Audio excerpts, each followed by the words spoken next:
하나님의 의를 찬양함이라는 제목으로 함께 은혜를 나누고자 합니다. 하나님은 정직하시고 의로우시다. 그것은 우리의 억울함을 풀어준다는 얘기입니다. 이 시편 9편은 다윗이 시로 인도함을 따라서 이제 부른 노래인데, 어쨌든 다윗이 표제어로 붙어 있다는 것은 다윗이 상당히 억울한 일을 많이 당하고 하나님께서 그 신원을 해주셔서 억울함을 풀어주셔서 의로우신 하나님을 찬양한다는 거죠. 다윗 왕이 참 왕도 되고 양치는 사람이 왕이 됐으니까 굉장히 출세하고 성공한 것으로 생각하는데, 성공한 것은 사실이지만 다윗이 고생을 많이 했습니다. 다윗은 억울한 일을 많이 겪었습니다. 그렇기 때문에 우리 삶에도 억울한 일이 있다고 해도 너무 낙심하지 말아야 될 것은, 하나님께서 다윗을 세워주셨은즉 우리도 세워줄 것이고, 억울함 가운데 다윗이 원수를 갚으려고 원한의 칼날을 간 것이 아니라 하나님의 사랑과 인자심에 그 모든 것을 맡기고 그 인생을 나아갔다는 것을 또한 우리는 기억해야 합니다. 원한의 칼을 갈아서 성공할 수는 없습니다. 원수는 갚을지 몰라도 그 마음이 파괴되기 때문입니다. 다윗이 어린 시절이 별로 행복한 것 같지는 않습니다. 왜냐하면 다윗은 양을 치고 그렇게 살았는데, 양을 칠 때 소나 사자나 곰이 막 나타났어요. 고대 세계니까. 그런데 그러면 다른 사람들도 좀 붙여주고 그랬어야 될 텐데, 그 막내 아들 다윗이 사자하고 싸우고 곰의 수염을 붙잡고 새끼 양 옮긴 것을 빼앗어 그를 살려냈다고 다윗이 간증하지 않습니까? 그 아버지가 막내 아들을 그렇게 끔찍하게 사랑하는 것 같지는 않아요. 그래서 사무엘이 찾아왔을 때에도 다윗은 양을 치고 있고 7 형제들은 사무엘 앞에 나갔는데 사무엘이 큰형 엘리압을 보니까 멋지게 생겼어요. 그래서 기름 부으려고 했는데 하나님이 아니라는 것입니다.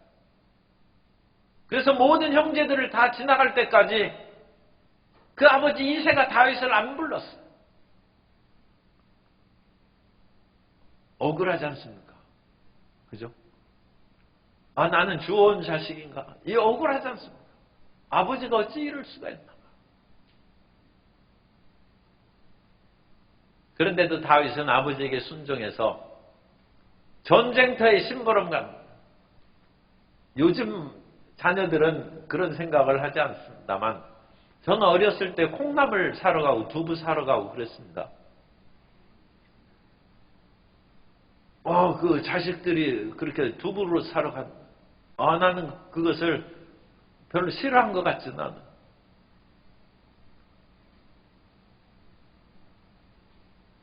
그 집안일을 돕고 어머니를 돕는 그것이 기쁜 일이죠.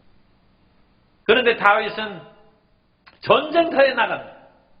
전쟁터에 심부름 가는 거야. 형들이 전쟁터에 나가 있으니까 먹을 것을 갖다 주라는 거야. 그 위험한 전쟁터에 막내 아들 다윗을 보내는 거야. 그런데도 다윗은 전혀 구김살 없이 씩씩하게 나아가서 형들에게 그와 같이 아버지 전한 그 물건을 전해주는데, 사람들이 이상한 얘기를 하거든. 이 군인들이. 저 골리앗이라는 장군이 블레셋에 있는데 그 사람을 물리치면 왕이 상을 드린다. 그 얘기를 듣고 저런 그 블레셋의 사람들이 어찌 이스라엘의 군인들을 모욕한단 말인가 하고 분개하고 있는데, 큰형 엘리압이 자세히 상황을 파악하지도 아니하고 내가 전쟁터를 놀러 왔느냐 하면서 노를 바했다고. 성경에 분노했다고. 전쟁터까지 먹을 것을 갖다 줬으면 고맙게 생각을 해야지. 그 얘기를 조금 듣는데 다윗을 노를 발했다. 억울하죠. 형으로부터 자기의 그런 입장이 혹시라도 잘못했을지라도 안아주고 품어줘야 될 그런 사람이 자기에게 노를 바란 억울하고 분노할 수 있어요.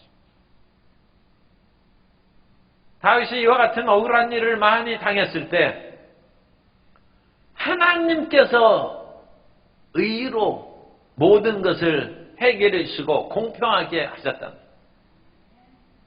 어찌 집안일입니까? 골리앗을 무찌른 후에 블레셋 사람을 무찌르고 사울이 다윗을 장군으로 세우고 심지어 사위까지 삼았는데도 불구하고 계속 고난은 끊이지 않아요. 사울이 다윗에게 인기가 있는 것을 보고 그를 죽이려 하는 거죠. 사울은 천천히요 다윗은 만만이라고 하니까 저가 이제 얻을 것이 이 왕위밖에 무엇이 있겠느냐 해서 다윗을 눈여겨보고 결국은 다윗을 죽이려고 명령을 내린 거죠. 억울하고 분하죠. 다윗이 왕위를 노리는 그와 같은 소위 욕심을 품은 적이 있다면야 억울할 것이 뭐 있어요. 그런데 자기에게는 그런 마음이 없어요. 그런데 사울이 그런 식으로 자기를 역모를 할 사람으로 왕위를 노리는 사람으로 몰아가고 사위도 억지로 삼아서 가까이 두고 죽이는 것이죠. 옛날에도 아주 의심스러운 사람은 밖에 내보지 않고 왕궁에 둡니다. 왜냐하면 왕이 감시해야 되니까. 이 밖에 어디 그러니까 변방의 그런 그 지도자를 보내면 거기에서 군사를 기르고 무슨 역모를 꾀할지 알 수 없어요. 그러니까 사랑하는 듯이 가까이 둬가지고 일거수일투족을 살펴보고 사위로 삼아서 사울이 다윗을 감시하고 그의 활동을 제한시킵니다. 삶이 억울하죠. 그러나 그런 억울한 모든 삶 가운데 하나님의 인자하심을 하나님의 선하심을 다윗이 체험하고 맛보았다는 것입니다. 그러므로 그 하나님이 역사하신 그 기이한 일을 인하여 하나님께 감사하고 찬양한다는 것입니다. 그래서 1절에 내가 전심으로 야훼께 감사하오니 주의 모든 기이한 일들을 전하리이다. 다윗이 목동으로 있으면서 그 아직 어린 나이입니다. 그리고 다윗은 별로 키가 크지 않았어요. 사울이 자기가 입던 옷, 사울은 다른 사람보다 어깨 위에 더했다고 했어요. 그러니까 사람 적어도 한 뼘 이상 키가 큰 거예요. 사람이 170이면 사울은 190 정도 됐어요. 그런데 사울이 그 큰 키에 다윗도 용장이긴 합니다만 그 옷을 입으니까 너무 크고 거추장스러워서 다윗이 사울의 군복을 못 입었어요. 그러니까 다윗은 그렇게 큰 키 사람은 아닙니다. 그런데 그 다윗이 더 어릴 때 양을 치고 그랬을 때 하나님께서 사자나 곰을 물리칠 수 있는 힘을 주시고 능력을 주셨어요. 기이한 일이죠. 하나님의 기이한 일을 체험하는 거예요. 희한하게 자기에게 힘이 생기고 용기가 있고 능력이 있더라. 사람들이 골리앗 구척장신의 소리를 치니까 이스라엘 군대들이 벌벌 떨었어. 그런데 그 말을 듣자 다윗의 마음 가운데는 저런 무례한 사람이 어딨냐. 사실 할례 받지 않은 저 이방 사람이 어찌해 하나님의 군대를 모욕하느냐. 분노는 뭐 좋은 것이 아니니까 이 거룩한 그 백성을 위한 열정이 솟구쳐오르는 저 골리앗을 무찌름으로 말미암아 하나님의 영광을 드러내겠다. 사람들은 두려워 숨는데 다윗의 마음에는 오히려 힘과 용기가 하나님의 기이한 역사를 체험하는 거죠. 삶에 여러 가지 어렵고 힘든 일이 다가올 때 그 마음 가운데 성령의 능력으로 말미암아 강하고 담대한 힘이 솟아나는 성도 여러분 되시기를 주님 이름으로 축복합니다. 이게 예수님 믿는 사람의 특징이고 예수님 믿는 사람이 이 세상을 이기며 살아갈 수 있는 힘입니다. 그런 마음이 속에서 우러나지 않으면 우리도 세상 사람하고 똑같이 지나가는 거예요. 그런데 희한하게 세상 사람들이 벌벌 떨고 뒤로 물러갔는데 우리 마음 가운데 힘이 솟아나요. 힘이 솟아나요. 다른 사람은 이에 어찌할꼬 하면서 땅에 주저앉는데 우리는 머리에 지혜가 솟아나요. 살 길이 보이는 거예요. 누구든지 살 길이 안 보이면 앞으로 못 나갑니다. 그런데 새벽에 기도할 때, 하나님의 말씀을 읽을 때 우리는 갈 길이 마음속에 깨달아지는 거예요. 주님의 지혜와 계시의 영으로 충만하여 앞길이 보이는 성도 여러분 되시기를 주님의 이름으로 축복합니다. 그것이 없으면 우리는 세상 사람하고 똑같이 삽니다. 그것이 항상 일마다 때마다 성도 여러분에게 있었고 있어야 될 줄로 믿습니다. 그것을 항상 기대해야 돼요. 그리고 주님께서는 우리에게 그와 같은 길로 시험 당할 즈음에 피할 길을 능히 우리에게 가르쳐 주실 뿐만 아니라 암담한 가운데 빛을 보게 하는 은혜를 내려주실 줄 믿습니다. 이 귀한 일, 귀한. 다윗은 양을 칠 때나 사울에게서 쫓겨다닐 때나 어떤 전쟁터에서도 이런 하나님의 귀한 일을 체험했어요. 다윗이 막판에는 참 위기에 빠진 때도 있어요. 그것은 이제 사울에게 쫓겨가지고 꼼짝없이 죽게 되니까 블레셋에게 망명했어요. 그래서 블레셋의 왕에게 망명하니까 시글락의 봉토를 주고 시글락의 영주로 삼았어요. 이 블레셋의 신하가 됐네. 이 다윗의 일생의 오점이라고도 할 수 있죠. 어쨌든 간에 이스라엘과 블레셋이 원수인데 블레셋에게 몸을 의탁한 그 신세가 됐으니까 다윗도 얼마나 기가 막혔을 것입니다. 그런데 블레셋과 이스라엘이 전쟁이 일어나서 블레셋의 신하가 됐으니까 자기 고국을 치러가는 전쟁에 참여를 했어요. 다윗이. 그런데 희한하게 자기가 뒤로 나는 이 전쟁에 참여 못하겠습니다 하면 그러면 그렇지. 너는 이스라엘 사람 아니냐. 그러므로 블레셋 나한테 망명 온 것은 잠시 네가 피하기 위해서 온 것이지 언젠가 블레셋을 배반할 사람이다. 그럼 블레셋 군대에게 붙잡혀 죽죠. 그러니까 다윗은 전쟁터에 나가면서 좋다 싫다 얘기 없이 그냥 하는 거예요. 그런데 블레셋은 5개의 방백들의 연합체제입니다. 다른 방백들이 그러니까 그 방백이라는 것은 왕보다는 좀 덜한 그런 지도자입니다. 그런 사람들이 다른 지도자들이 이 사람은 이스라엘 사람인데 언제 우리를 잘못하면 배반할지 모르니까 마음에 꺼림칙한. 그러니까 이제 시글락의 영주로 주면서 그 사람은 틀림없는 사람이다 뭐 그렇게 했겠죠. 그래도 우리가 마음이 불편하니까 그냥 돌려보내라 해서 너는 그러면 시글락에 그냥 가 있으라고 해서 출병을 시키지 않았어. 하나님의 기이한 일이죠. 하나님의 백성들이 어떤 어려운 일에 참여해가지고 국가 공무원이라거나 회사의 그런 중요한 일을 맡아가지고 회장이 시키고 사장이 시키고 또 나라에서 어떤 일을 시킬 때 그 일을 해야지 안 하면 되겠어요. 그러면 거기에서 면직되죠. 그러나 그 일이 올바르지 않을 경우가 있습니다. 그런 경우 또는 진퇴양난의 그런 일이 있을 때 하나님께 부르짖어 기도하면 주님께서 기이한 일로 그 자리를 모면하게 해주신다. 왜 다윗이 그것을 체험합니다.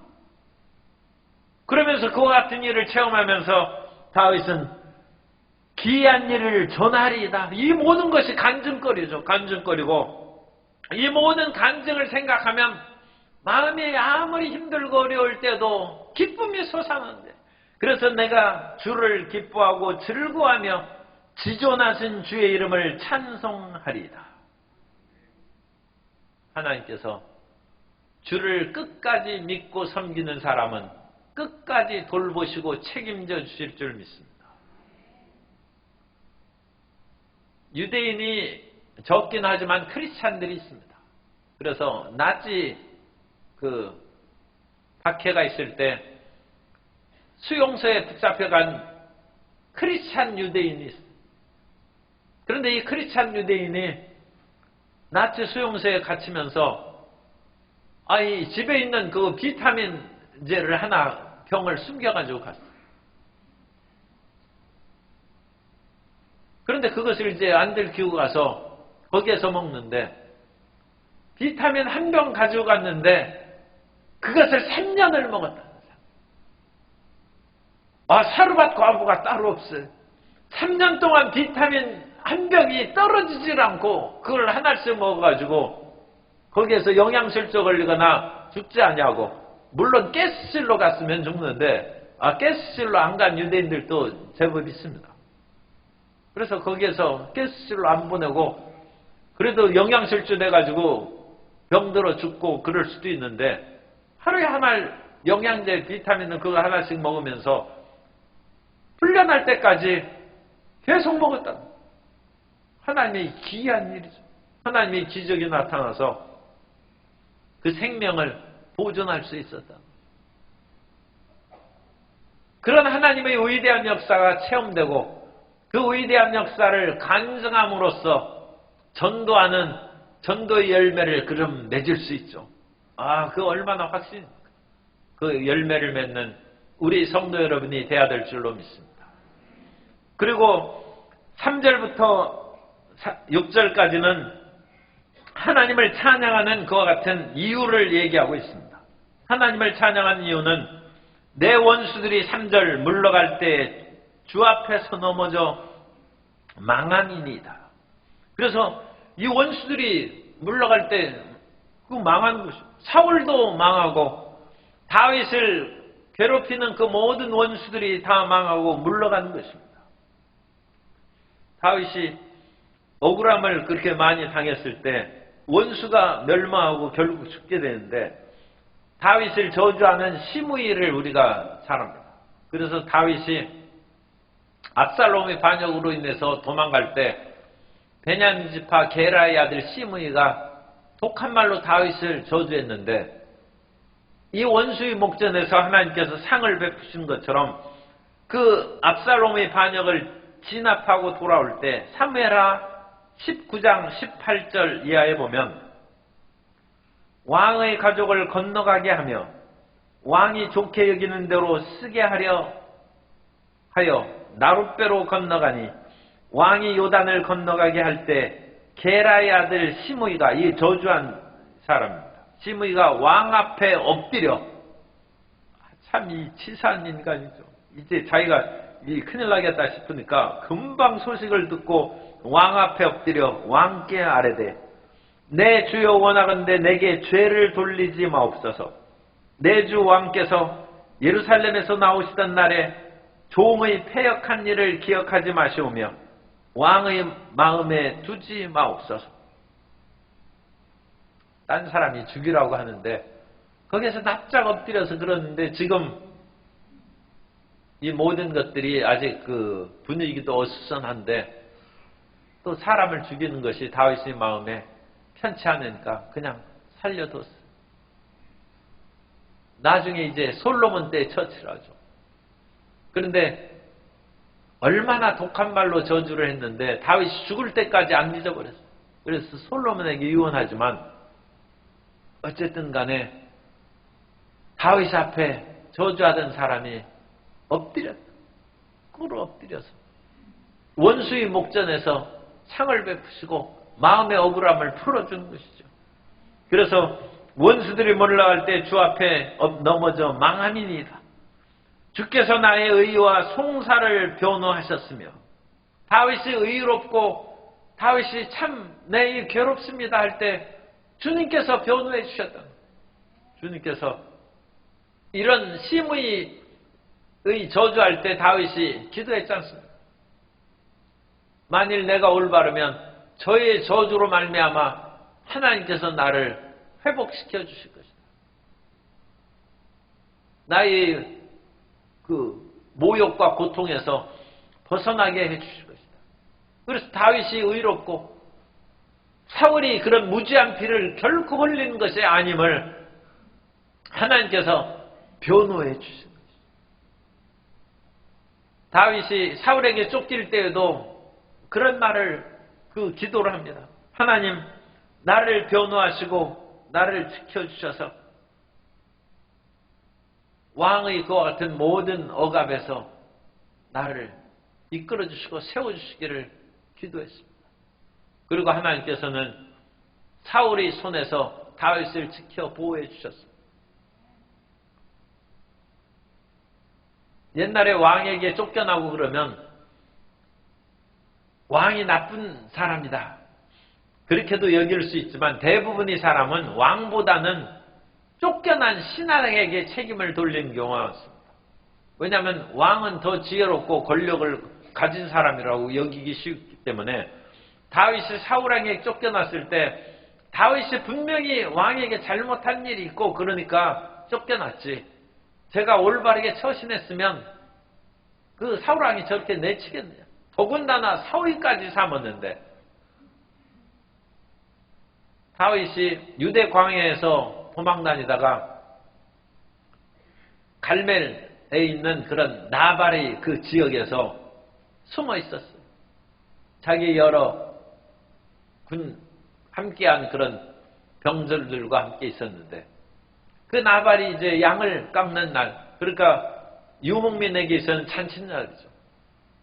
그래서 양털을 깔면 그것을 팔고 엄청난 이제 또 물질적인, 그 당시에 뭐 그거를 팔거나 물물 교환하더라도 상당한 수입이 들어오는 그때 다윗이 전가를 보내서 나발에게, 내가 이 지역에서 주둔하고 있을 때 다른 좀도둑이 얼씬하지도 아니하고 또 우리가 직접 너희 양이나 물건을 빼앗거나 내 소년이, 이 젊은 병사들이죠, 너희 것을 훔치지도 않는다.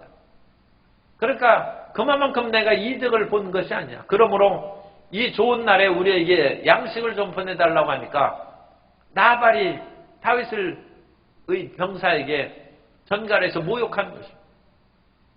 요즘에 왕의 손에서 그렇게 벗어나고 도망 나온 사람들이 있다는데 다윗이 누구냐? 이새의 아들이 누구냐?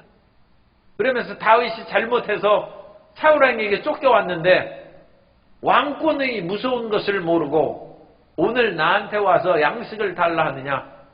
나는 그런 사람 알지도 못한다. 그런 식으로 이제 모욕을 한대. 그러자 다윗이 나발을 치러 갔어. 그때 나발의 부인인 아비가엘이 빨리 손을 써서 다윗에게 찾아와서 그 용서를 빌고 다윗의 마음을 풀린 후에 사무엘상 25장 36절 이하에 보면 아비가엘이 나발에게로 돌아오니, 이제 다윗에게 그 모든 것들을 얘기해서 용서를 구한 후에 나발에게로 돌아오니 그가 왕의 잔치와 같은 잔치를 그의 집에 배설하고 크게 취하여 마음에 기뻐함으로 아비가일이 밝은 아침까지는 아무 말도 하지 아니하다가 아침에 나발이 포도주에서 깬 후에 그의 아내가 그에게 이를 말하며 그가 낙담하여 몸이 돌과 같이 되었더니 한 열흘 후에 야훼께서 나발을 치심에 그가 죽으니라. 하나님께서 의와 송사를 변호해 주십니다. 다윗이 직접 나발을 죽였다면 그것은 자기 분노로 이해관계로 인해서 나발을 죽인 것이 되는데 그냥 나발이 자기 스스로 죽고 말았어요. 그러니까 다윗이 직접 피를 흘린 그런 잘못도 없을 뿐만 아니라 하나님께서 그 생명을 걷어가셨은즉 하나님께서 나발 편이 아니라 다윗 편이라는 것이 증명이 됩니다. 우리는 하나님을 기다려야 됩니다. 원수 갚는 것이 내게 있으니 내가 갚으리라고 하신 하나님을 믿고 끝까지 하나님의 손길을 기다리면 주님께서 역사해 주시고 우리의 억울함을 반드시 풀어주실 것입니다. 그 억울함을 풀어주신 인물로 다윗을 기억하시라는 거예요. 다윗이. 다윗이 그렇게 억울하게 살다가 의로운 사람도 억울하게 살다가 죽은 사람들이 역사상에 있습니다. 있는데 그런 사람까지 우리가 어찌 다 기억하고 따라가면 되겠습니까? 성경에 기록된 다윗을 기억하세요. 다윗이 집안에서도 억울하고 자기가 사울의 그런 장군과 사위가 됐어도 억울한 일을 당하고 또 왕이 된 후에도 그와 같이 사울을 네가 죽였지 않느냐 하면서 저주받는 그런 억울한 일을 당했지만 다윗은 직접 자기 손에 피를 묻히지 않았어요. 하나님이 그 모든 원수들을 제거해 주셨어요. 그러니까 그 다윗을 본받으라. 다윗과 같은 마음을 가지면 하나님께서 나의 장애물을 제거해 주시고 나의 억울함을 풀어주시겠구나. 그렇게 믿으시기 바랍니다. 그래서 의와 송사를 변호하셨으며 5절에 이방 나라들을 책망하시고 악인을 멸하시며 그들의 이름을 영원히 지으셨나이다. 그 다윗의 그런 원수의 블레셋이라든지 주변의 모압이라든지 그런 나라들을 다 책망하시고 멸망시켰다는 것입니다. 사무엘하 8장 1절 이하에 보면 그 후에 다윗이 블레셋 사람들을 쳐서 항복을 받고 블레셋 사람들의 손에서 메덱 암마를 빼앗으니라. 다윗이 또 모압을 쳐서 그들로 땅에 엎드리게 하고 줄을 재어 그 두 줄 길이의 사람은 죽이고 한 줄 길이의 사람은 살리니 모압 사람들이 다윗의 종들이 되어 조공을 드리니라. 주변에 모욕했던 국가나 나라들을 다윗이 다 정복했습니다. 그래서 다윗 제국을 이제 형성하게 되는데 하나님께 맡기고 살면 주님께서 우리를 세워주십니다. 그런데 하나님께서 이 일을 할 수 있도록 우리는 하나님을 온전히 섬겨야 되고 절반은 섬기고 절반은 분노의 칼을 갈고 그러면 이 일이 잘 안 돼. 맡기려면 다 맡겨야 돼.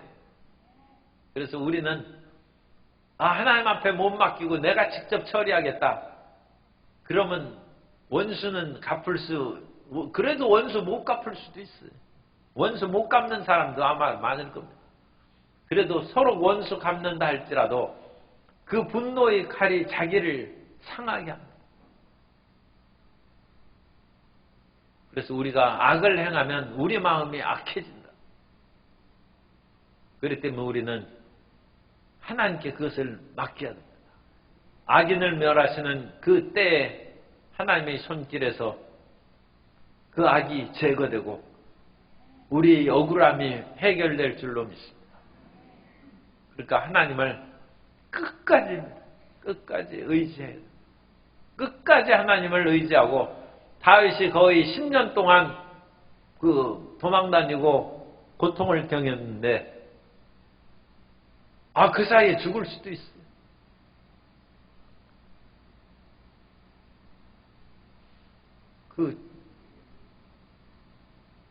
죽어도 좋다고 생각해야죠. 나 하나님 믿고 죽는다. 그 마음밖에는 별 다른 말씀이 없네요. 왜냐하면 역사적으로 그런 사람들이 있어요. 의인들을 순교자들이 많이 죽었지 않습니까? 그러니까 다 성공하는 건 아니에요. 그러나 오늘은 다윗을 생각하면서 하나님 저를 다윗처럼 세워주시고 원수를 발로 밟고 승리하는 그런 삶을 통하여 하나님께 영광 돌리게 하여 주옵소서. 그러나 우리는 어떤 경우에든 하나님을 끝까지 믿는 사람이라는 그것을 항상 가지고 있어요. 그래서 하나님께서 우리를 다윗처럼 세우시고 우리 성도님들을 억울함에서 벗어나 다윗 같은 영광과 능력으로 채워주시기를 주님 이름으로 축복합니다. 그래서 하나님에 대한 이와 같은 찬양의 이유는 의의 송사를 변호하시고 이방 나라를 책망하시고 자기 원수들을 다 제거해버렸어요. 그래서 원수가 끊어져 멸망하였으니 주께서 무너뜨린 성읍을 이루 셀 수가 없다. 다윗 제국이 건설됩니다. 셀 수가 없나이다. 그러면서 7절부터 10절까지는 야훼의 통치를 찬양합니다. 하나님께서는 재판장이 돼가지고 그 보좌에 앉으시는 거예요. 야훼께서 영원히 앉으시며 심판을 위하여 보좌를 준비하셨더라.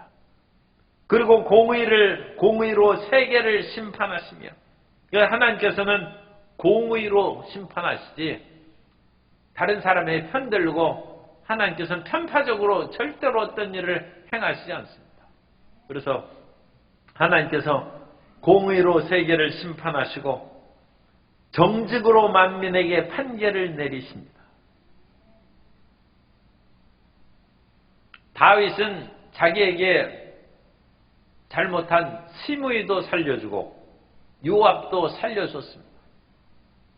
그런데 사울은 다윗에게 떡과 칼을 준 그 이후로 노브의 제사장 85명을 죽였어요. 다 사울이 복을 받겠습니다. 아히멜렉을 비롯한 노브의 제사장 85명을 죽이고 제사장만 죽인 것이 아니라 그 성읍에 있는 남녀, 아이까지 다 죽였어요.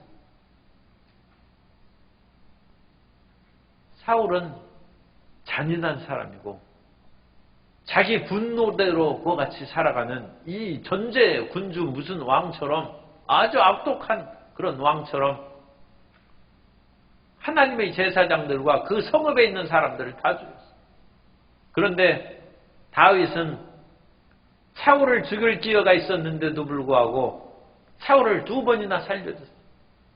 겉옷자락만 베고 와서도 다윗은 하나님의 기름 부음 받은 자의 겉옷자락을 벤 것으로 인하여 마음이 아파가지고 난 왕을 죽일 수 있었는데도 안 죽이고 다만 이 증거로 옷자락을 베어왔는데 왕이시여 앞으로 나를 쫓아다녀 죽이려고 하지 말고 내가 왕을 살려둔 것처럼 나를 살려달라고 그와 같이 얘기합니다. 우리는 공의와 정직으로 다른 사람을 대해야지 자기의 마음에 안 든다고 해가지고 가차없이 죽이고 하는 그것은 참 큰 문제가 있어요.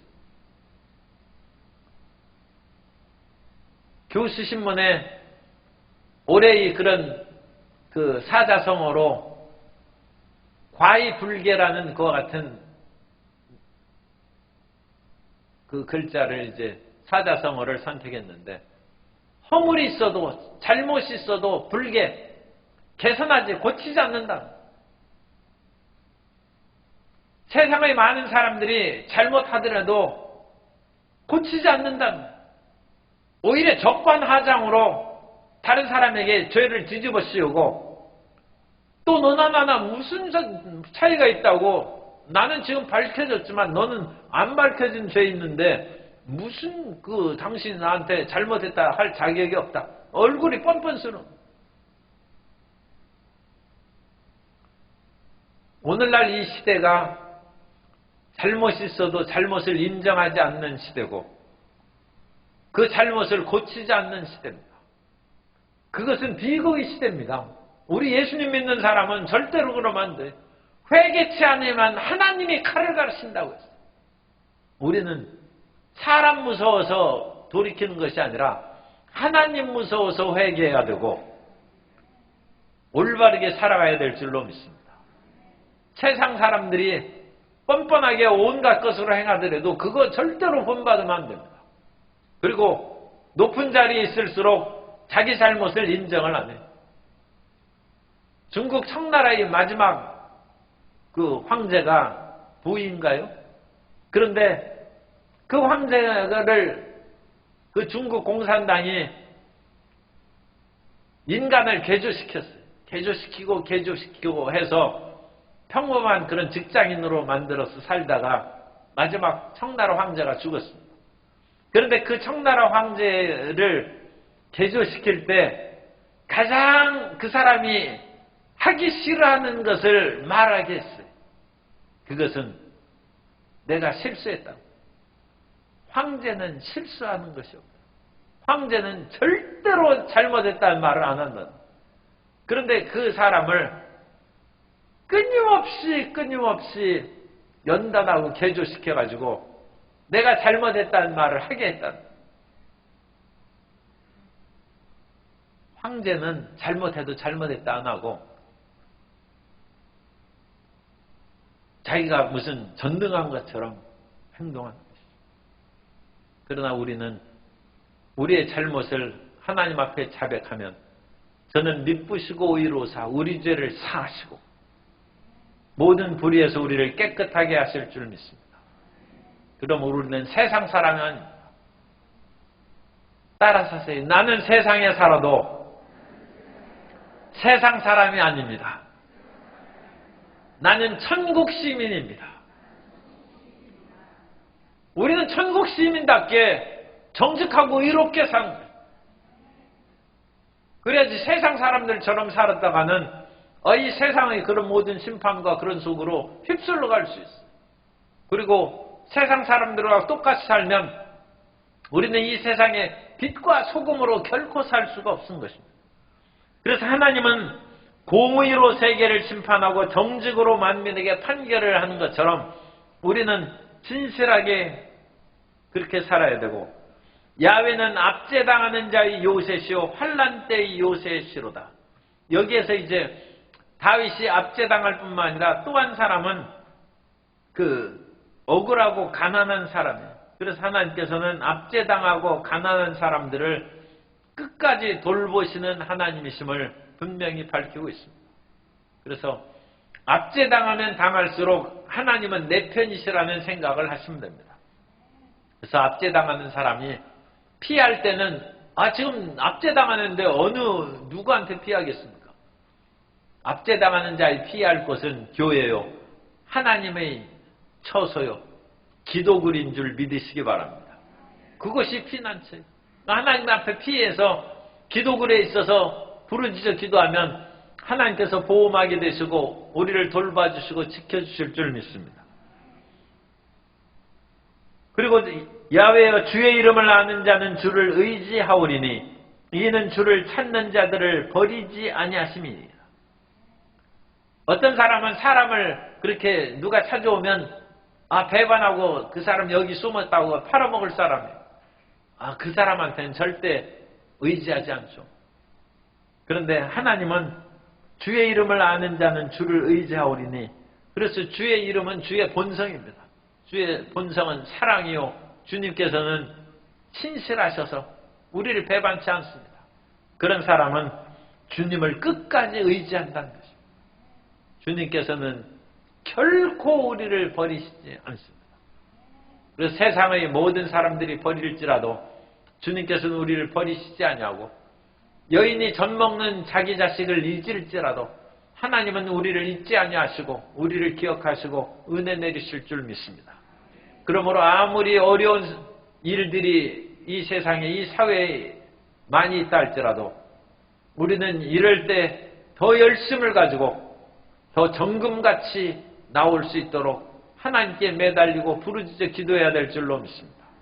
지금이야말로 기도하고 하나님을 더 찾을 때인 것입니다. 세상이 냉랭해지고 많은 사람들이 약해졌을 때 그때가 우리가 빛날 때. 세상에서도 그 말을 많이 하지 않습니까? 나뭇잎이 다 떨어지고 눈보라가 휘날릴 때 송백의 소나무와 잣나무의 절개가 드러난다는. 한여름에는 소나무나 잣나무보다 더 푸르른 나무들이 얼마든지 있어요. 그러면서 그 자기의 푸르름을 뽐내고 그래요. 그런데 가을바람이 불어오고 찬바람이 불고 눈보라가 치면 그 잘난 척한 푸른 나무 잎들은 다 떨어졌는데 소나무와 잣나무, 송백은 여전히 푸르르다. 이제야말로 우리가 예수님을 제대로 믿을 때, 지금 그렇게 사실은 어렵고 힘든 것도 아닌데 사실 그래도 세상이 어렵고 교회가 자꾸 사람들이 줄고 힘이 든다고 하니까 지금을 겨울이라고 비유하면 이제야말로 진짜 예수님 믿는 사람들이 나타나고 활동할 때 우리 모든 성도님들이 그런 남은 자가 되고 하나님의 택한 백성이 될 줄로 믿습니다.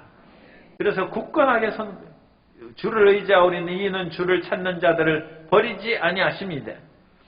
그러면서 하나님 너희는 시온에 계신 야훼를 찬송하며 그의 행사를 백성 중에 선포할지어다. 하나님은 항상 시온에 계세요. 하나님은 변함이 없어요. 야훼 삼마 하나님은 거기에 계신 것입니다. 피 흘림을 신문하신 이가 그들을 기억하시며, 그래서 우리 인생 또는 다른 사람의 피를 흘린 것을 하나님께서 반드시 기억하셔서 우리의 원한을 갚아주시고 신원해 주실 줄 믿습니다. 그리고 하나님께서는 가난한 자, 이 고대 세계에서 특별히 가난한 자라는 것은 물질이 없을 뿐만 아니라 마음도 깨끗한 사람입니다. 그래서 마태복음에는 심령이 가난한 사람이라고 심령을 썼는데, 그러니까 이 고대 세계에 물질도 많으면 마음도 교만해지게 하십니다. 그래서 몸과 마음이 가난한 거예요. 그래서 하나님께 가난하다는 것은 의롭다는 뜻입니다. 그래서 이 가난한 자를 부르짖음, 의인의 부르짖음이에요. 가난하고 의로운 사람의 부르짖음을 하나님께서는 잊지 아니하도다. 오늘 우리가 부르짖는 기도를 하나님께서 잊지 아니하시고 들어주시고 역사하여 주실 줄 믿습니다. 그래서 시편 9편은 개인 감사시입니다. 다윗이 개인 감사시로 찬양한 것인데, 그 개인 감사심은 다윗가 억울한 일을 많이 당했어요. 그럼에도 불구하고 하나님께서는 끝까지 자기를 돌봐주시고 버리시지 아니하시고 왕의 높은 자리에 세워주셨을 뿐만 아니라 자기를 억울하게 한 모든 사람들을 원수를 갚아서 신원해 주신 은혜를 노래하고 있습니다. 우리 모든 성도님들도 다윗처럼 끝까지 하나님을 의지하고 앙망함으로 하나님께서 높여주시고 모든 원수를 그 발 아래 주시고 물리치시는 축복을 경험하게 되시기를 예수님의 이름으로 축원합니다.